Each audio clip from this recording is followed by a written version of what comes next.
Welcome to Kenton's videos. Enjoy the video. You're ready to begin.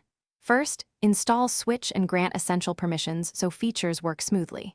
Sign in with email, phone, or SSO, use a secure password, and enable two-factor if offered.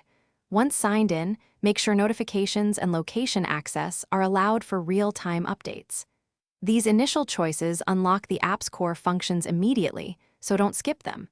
Now that you're authenticated and permissions are set, we'll move straight into creating and configuring your first profile and connections. You'll now configure the middle steps that determine daily behavior.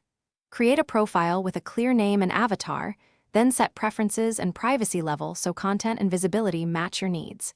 Connect or import accounts and contacts, choosing a sync frequency like 15 minutes to balance battery and timeliness. Make sure notification tones and in-app defaults reflect urgency levels. These detailed settings keep Switch predictable and useful. Once done, you'll be poised to use the core features without surprises. Finish by executing the app's primary actions. Switch modes, share content, and schedule or automate tasks according to your workflow.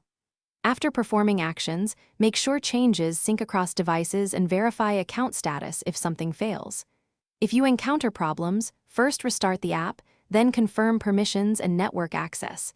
Next, clear the cache or sign out and back in.